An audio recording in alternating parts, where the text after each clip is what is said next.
books have a way of transporting us back, of connecting us to people we never knew, and giving us a glimpse into their lives. Today I thought I would do something a little different and share with you a portion of my antique book collection. I hope you'll join me.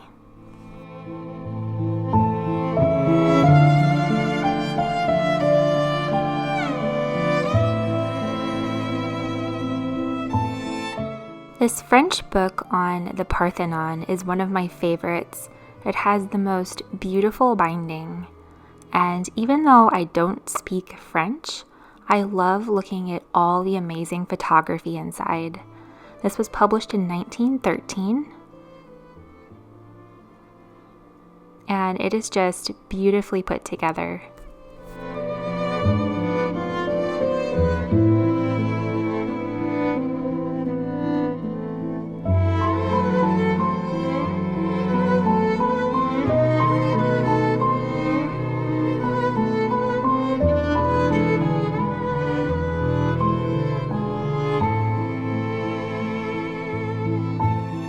There is something so striking and beautiful about the stark black and white photographs.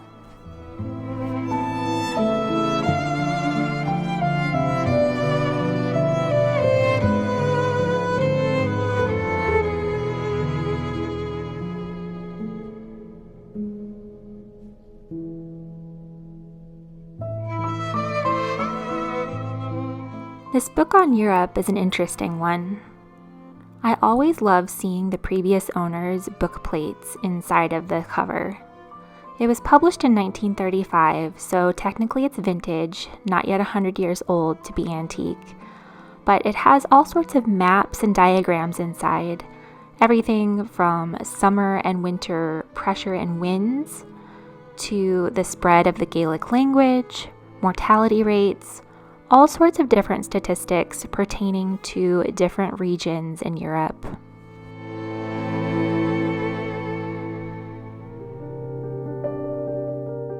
This set of scientific encyclopedias is my oldest find to date. This volume was published in 1802 in London, and I have all of the volumes except for the first one, unfortunately. A college library was clearing out a bunch of their old books, and I got these for literally 25 cents a piece. I just love the binding. I love looking through them. They're mostly text, except for one volume, which has all these incredible drawings and sketches of flowers and seed pods. They are just so pretty to look at, and it's just incredible to me that they're from the beginning of the 1800s.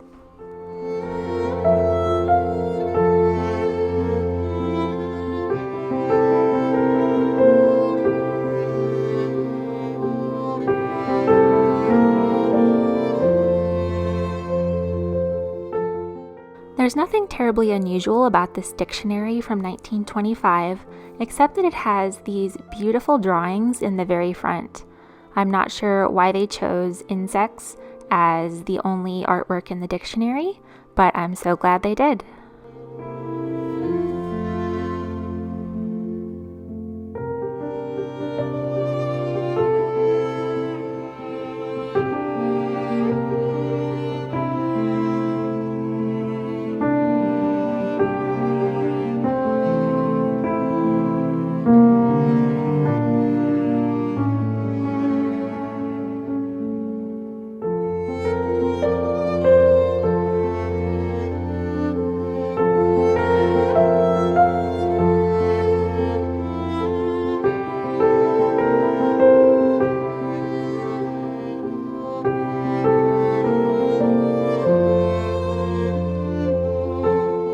This next book originally caught my eye at a library book sale because of its interesting texture on the front cover, and the fact that the side was bound by old book pages.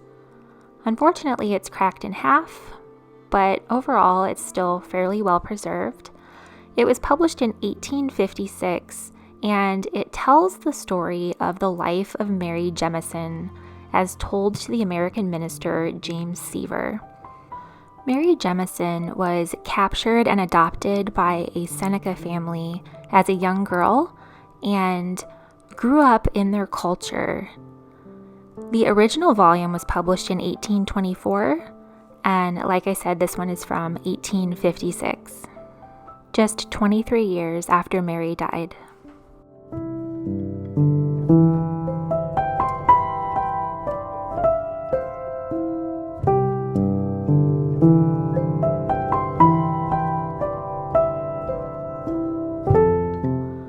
I started playing the piano when I was 7 years old, and later on learned organ in college, and I've spent my whole professional career as a church organist, so hymnals have always had a special place in my heart.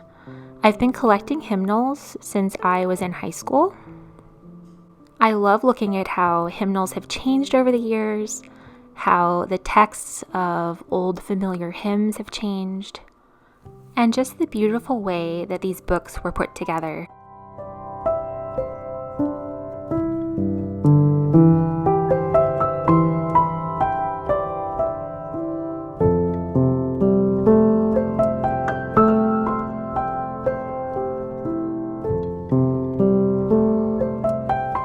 The larger hymnals are much like we know today, as far as they have the text and the harmony all on one page. Some of the smaller pocket edition from ages past had to make better use of the small space, and so you might find just a single melody line with all the stanzas listed below that melody line.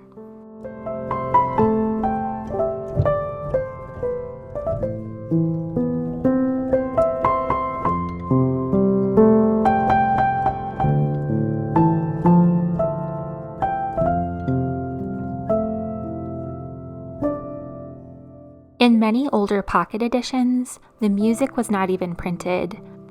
Just the texts of the hymns were printed.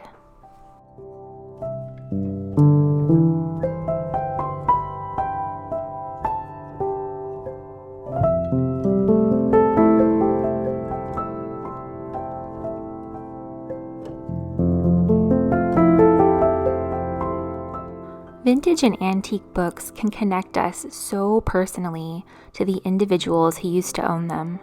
I came across this Harmony workbook from 1931 from this gentleman who did his schoolwork in it. And it wasn't even the workbook itself that caught my eye. It was what was inside, which was this sheet that was to be filled out and turned in to the school newspaper. And it had all the different superlatives, some of which I'm not sure would fly today. But you can just find such neat things tucked inside of old books.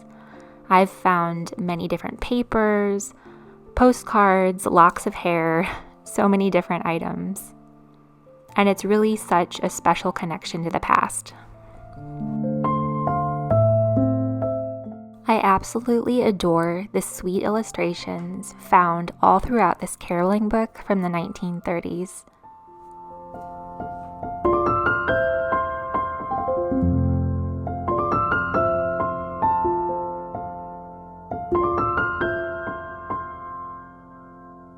This other Christmas book doesn't have any illustrations, but it has some interesting pages in the front on Christmas traditions, and particularly the British Isles.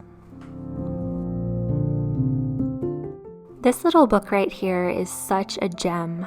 It is decorated so beautifully on the outside and inside. Let's just take a moment to admire that floral paper inside.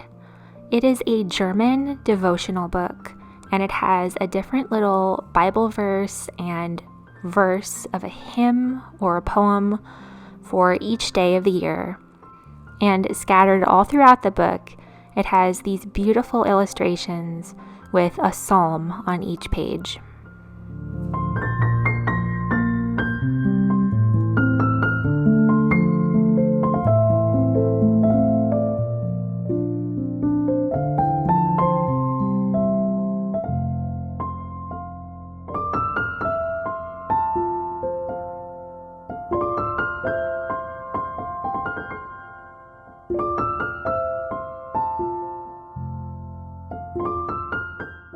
I've never read Tom Swift, let alone this version published in 1910, but I appreciated the cover artwork and the illustration that was on the inside of the book.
This next one was a really fun find for me. It's Dr. Seuss's The 500 Hats of Bartholomew Cubbins, published in 1938. I don't know for sure if this is a first edition, but it seems like it could be, and I have a little more research to do on it.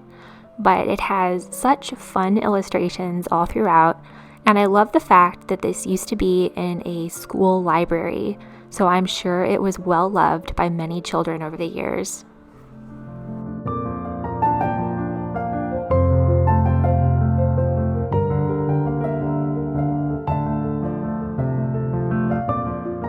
Books of poetry used to be so beautifully decorated. This book of poems from Tennyson, published in 1888, has these beautiful illustrations, beautiful cover artwork. Just a pleasure to look at and to read.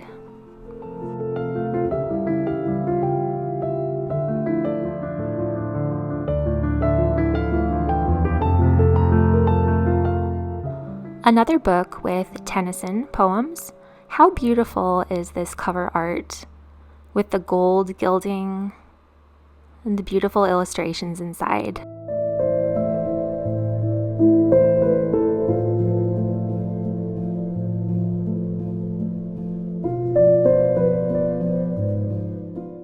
I mentioned that I have found many objects inside of old books over the years, but this is one that especially touched me. It's a postcard from a son to his father during World War II. He's writing to let his dad know how he's doing and vaguely where he's positioned. But the thing that really got me is that the dad is in the state sanatorium at the time, and it's shown in the address on the postcard. I've purposely not shown the names just for the sake of privacy, because I almost feel wrong for getting this personal, intimate insight into their lives. But it was also just a very special find to witness the love that this son fighting in the war had for his father.